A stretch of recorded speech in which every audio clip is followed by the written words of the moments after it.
Bonjour à tous, bonjour à toutes, mes Radix7, c'est Romain, votre coach sportif, coach de vie, coach développement personnel et coach nutrition qui est là pour vous aujourd'hui pour vous parler d'un sujet très intéressant, un sujet que m'a soumis une Radix7 au sein du Radix Club privé, mon groupe d'entraide, de soutien, de motivation dédié aux femmes que vous pouvez rejoindre d'ailleurs sur YouTube quand vous verrez cette vidéo en replay en regardant dans la description de la vidéo. Vous avez tout d'abord un premier lien pour démarrer le challenge Radix 7 jours. Ce challenge de 7 jours comprend tous les jours en fait 3 petites actions assez simples à mettre en place qui vous demandera pas beaucoup de temps, qui va en même temps vous aider à améliorer votre santé, améliorer votre métabolisme de base et également qui va vous permettre de renforcer vos défenses immunitaires. Donc il y aura notamment des petits conseils un petit peu comme ce que vous allez avoir là dans cette foire aux questions. Et le deuxième lien, il vous donne accès donc directement pour rejoindre le Radix Club privé. C'est donc, comme je le disais, un groupe d'entraide, de soutien, de motivation 100% gratuit,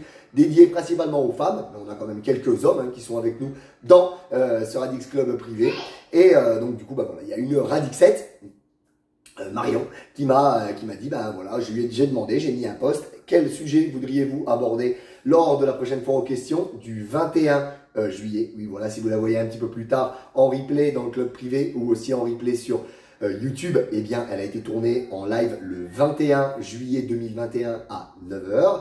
Et ce qui permet du coup d'interagir, d'avoir de l'interaction, que les personnes qui sont avec moi en live, pour l'instant ça ne se connecte pas, mais ça va pas tarder à démarrer, que les personnes qui se connectent avec moi sur le live, puissent me poser leurs questions en temps réel. Et de cette manière-là, je peux y répondre, on peut même du coup développer davantage ce sujet, étendre un petit peu et voir que on peut aller un petit peu plus loin. Donc le sujet, il est simple, c'est l'importance des lipides.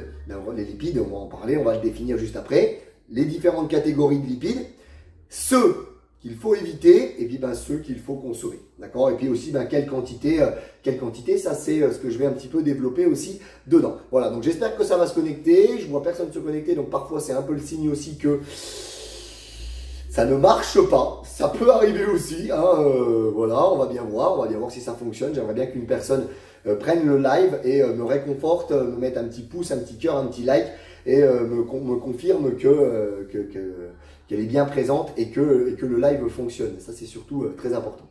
Donc, on commence notre sujet. Maintenant que vous vous êtes abonné tranquillement à ma chaîne YouTube et que vous avez cliqué sur la petite cloche des notifications pour être alerté lors de la prochaine publication d'une vidéo de ce genre. Et puis d'autres genres aussi. On a du 3 exos qui va bientôt apparaître, normalement quasiment en même temps que celle-ci. Et d'autres vidéos, des témoignages, des choses comme ça, très inspirant tout ceci. Voilà, donc définition d'un lipide. Donc les lipides, on les appelle aussi les graisses. D'accord? Ce sont des molécules composées d'acides gras et il en existe de nombreuses sortes. Donc ces macronutriments, d'accord, constituent la graisse de notre corps, la graisse organique, et ils sont présents dans toutes les cellules de notre organisme, donc qui en ont besoin pour fonctionner correctement. Donc déjà tout de suite, on comprend, ça y est, il y a une personne qui est connectée, donc déjà, hop, petit rassurement, petit rassuragerie, je suis content. Donc comme je le disais, on comprend déjà tout de suite, salut Audrey, on comprend tout de suite que malgré tout les lipides, il ne faut pas les diaboliser parce qu'ils sont nécessaires à notre organisme et ils sont vitaux et ils servent au bon fonctionnement de ce dernier. Les lipides font partie des 7 constituants de base de notre organisme avec les glucides, les protéines, les vitamines, les oligo-éléments, les minéraux et bien sûr l'eau bien sûr. Alors, ce sont des graisses ou le gras de la vie courante. Ils sont caractérisés par leur insolubilité dans l'eau, c'est-à-dire qu'ils ne se mélangent pas avec l'eau. Vous avez déjà vu, quand vous mettez de l'huile, quelle que soit l'huile, vous mettez de l'huile dans de l'eau, et ça ne se mélange pas.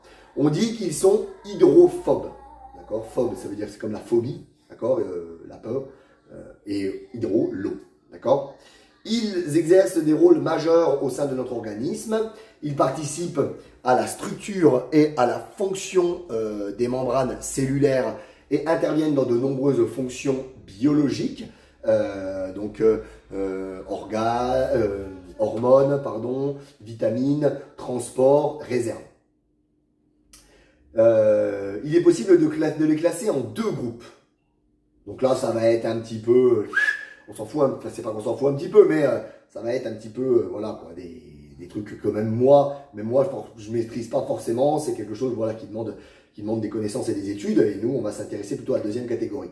Le groupe des isoprénoïdes, d'accord, donc il y a le cholestérol, les hormones, les vitamines, liposolubles, etc.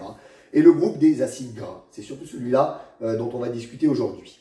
Les lipides sont indispensables pour notre cerveau, pour notre cœur, pour nos artères. Ils sont donc, comme je l'ai dit tout à l'heure, et je vais le répéter, vitaux. Voilà, donc j'espère que déjà jusque-là, je m'exprime clairement, que vous me visualisez bien, que vous me voyez bien et que vous comprenez un petit peu tout ce que il raconte.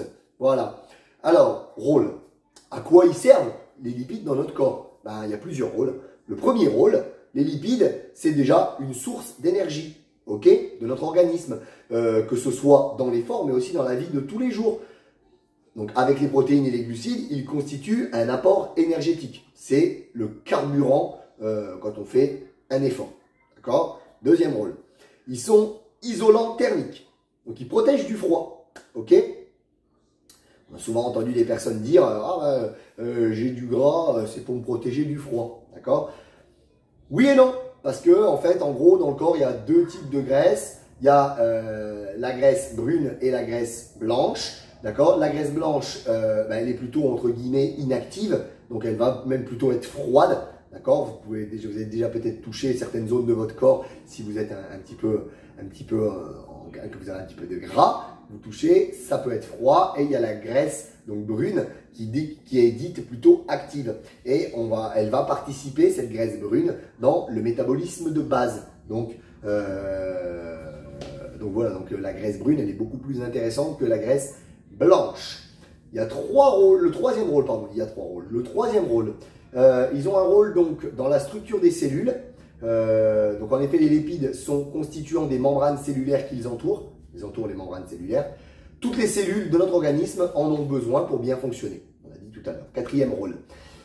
Ils permettent aux vitamines A, D, E, K d'être transportées et assimilées par l'organisme. Cinquième rôle. Il contribue aussi à la production des hormones sexuelles stéroïdiennes. Donc, il participe aussi au bon fonctionnement des hormones sexuelles. Sixième rôle, ils sont indispensables pour notre cerveau, notre cœur, nos artères. Je l'avais dit tout à l'heure. Septième rôle, ils participent à la contraction musculaire. Donc, dans la contraction musculaire, il y a un rôle, d'accord, qui est très important.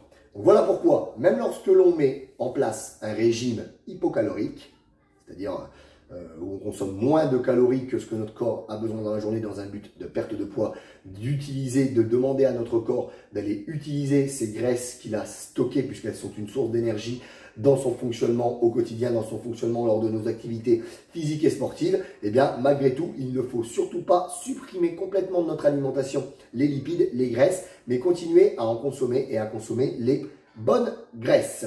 Alors, on parle souvent aussi du cholestérol. Salut Majidjai, on parle souvent aussi du cholestérol. Donc, lipides et cholestérol. Notre organisme est composé naturellement de cholestérol, fabriqué par le foie ou apporté par l'alimentation, mais c'est en faible quantité. C'est vrai qu'il y a eu, j'ai pu aussi moi entendre pas mal de méprise, de confusion entre le cholestérol qu'on a à l'intérieur de notre corps, qui est produit par notre organisme, et par exemple le cholestérol qu'on peut retrouver dans les jaunes d'œufs et tout ça. Il y a Marion qui est là. Je regarde le temps du trajet pour aller à la salle, mais je regarderai la suite en replay ce midi. Nos problèmes, en plus, c'est ton sujet, donc tu as intérêt à être là. Donc, comme les autres graisses, les triglycérides, le cholestérol est transporté dans le sang par des transporteurs. Il y en a deux. Le High Density Lipoprotein, ou HDL, qui ramène le cholestérol du foie, vers le foie, pour être éliminé, dégradé, c'est le bon cholestérol. Il y a les Low Density Protein ou LDP qui transportent le cholestérol et le déposent dans les cellules. Et donc, il s'agit du mauvais cholestérol car il s'accumule dans le sang, peut former des dépôts dans les artères provoquant des maladies cardiovasculaires. Alors, les lipides et acides gras. D'accord? Donc, c'est ce que je vous disais tout à l'heure, c'est cela que l'on va discuter un petit peu plus en détail Maintenant, donc il faut faire la différence entre les différents types d'acides gras, c'est-à-dire les graisses présentes dans notre alimentation. Donc il y a les acides gras saturés ou acides gras simples qui, au niveau de leur structure chimique, sont dépourvus de double liaison. Donc ça, bon, c'est un petit peu rébarbatif, mais bon.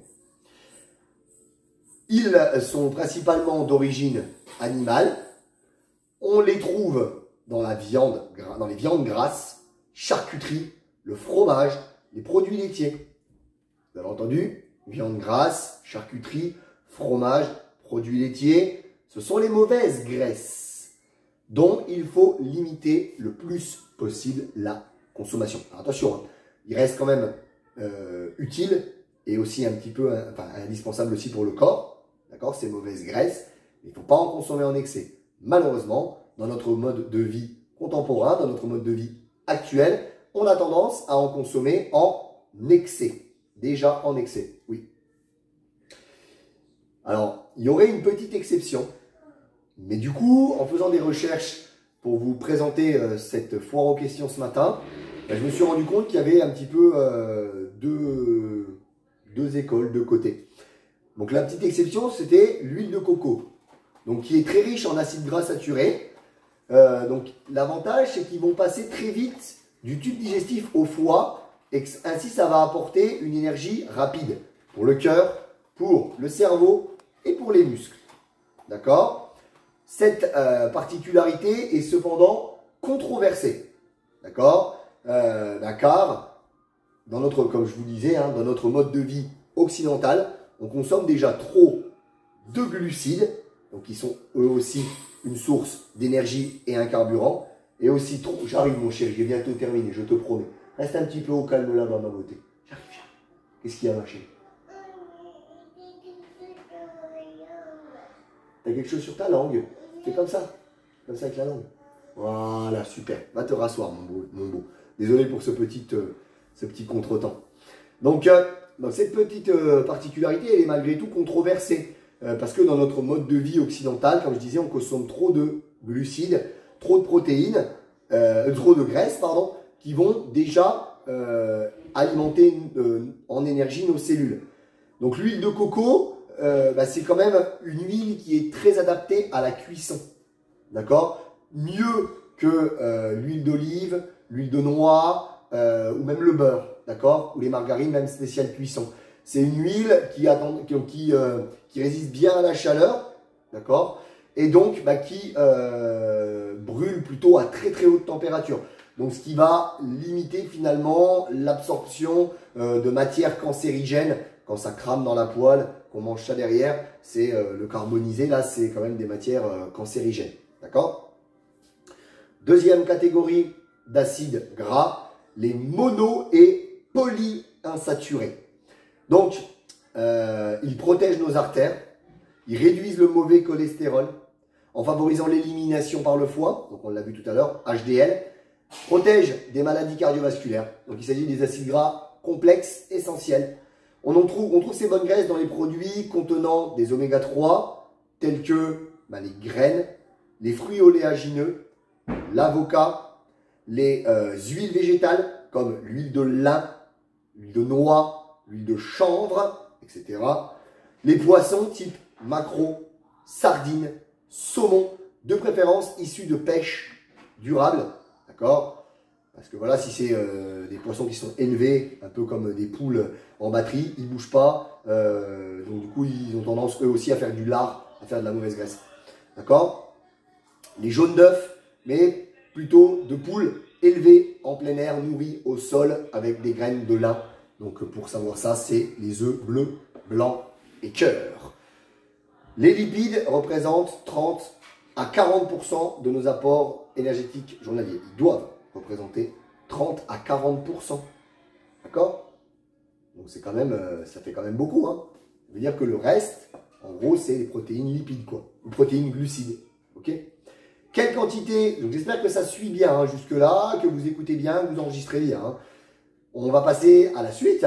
Quelle quantité de lipides par jour? Donc les lipides, comme j'ai dit, représentent 30 à 40% de nos apports quotidiens.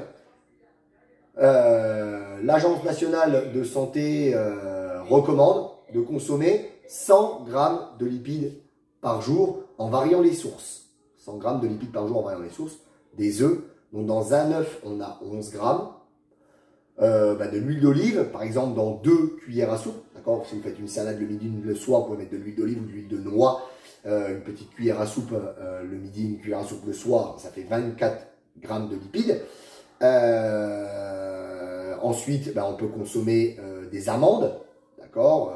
Une quarantaine de grammes d'amandes. Ça représente à peu près 14 grammes de lipides. Après, on en trouve évidemment en petite quantité, même dans les viandes assez maigres, dans les poissons, etc.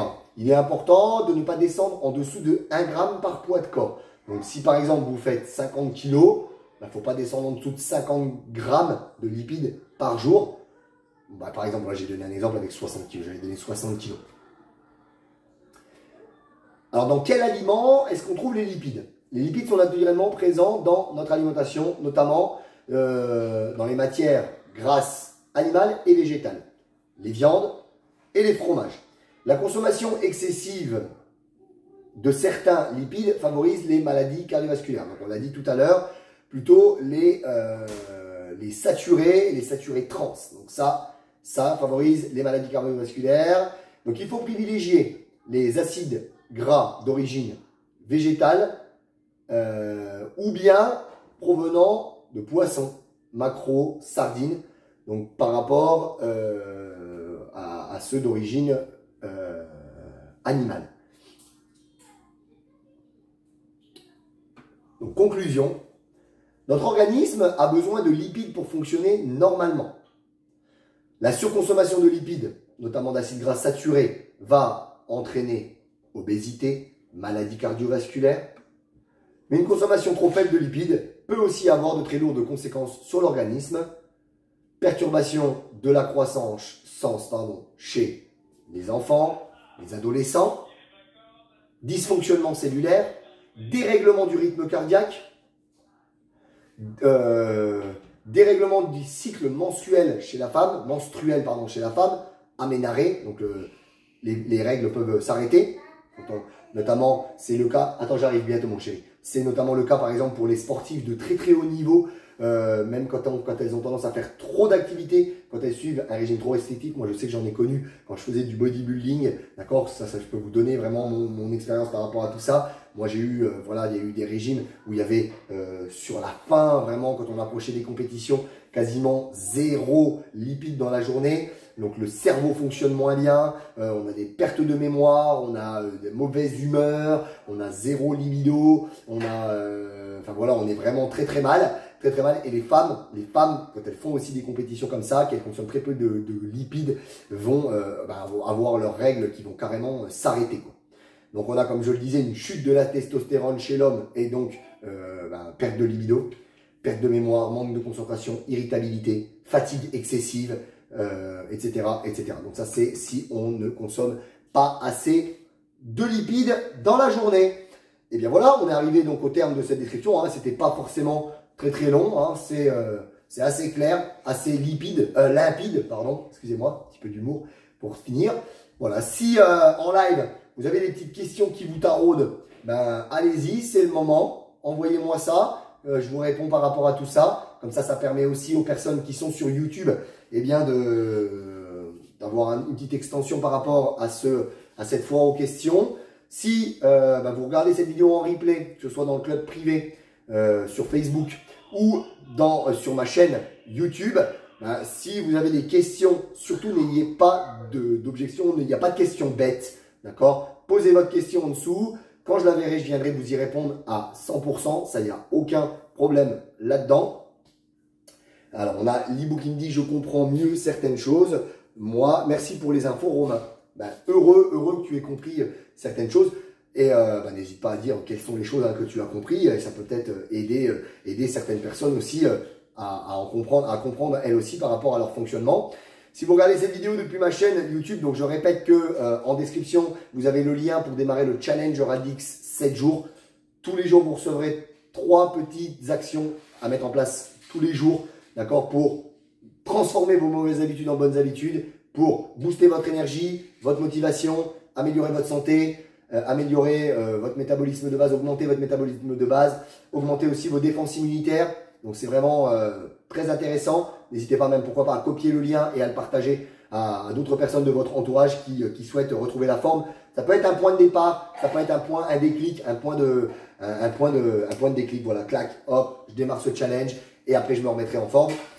Vous pouvez aussi rejoindre le Radix Club privé pour du coup participer à ces lives, pour du coup pouvoir poser des questions, interagir avec des personnes qui ont aussi envie, décidé de se remettre en forme, de se reprendre en main. Ok, bien sûr, même sur YouTube, hein, si jamais vous avez envie de me dire quel sujet vous souhaiteriez développer lors d'une prochaine foire aux questions début août, surtout n'hésitez pas, d'accord? Je serai super content de vous présenter un sujet et puis voilà. En tout cas, merci d'avoir regardé. Merci d'avoir suivi cette vidéo. J'espère qu'elle vous aura apporté énormément de choses instructives et intéressantes.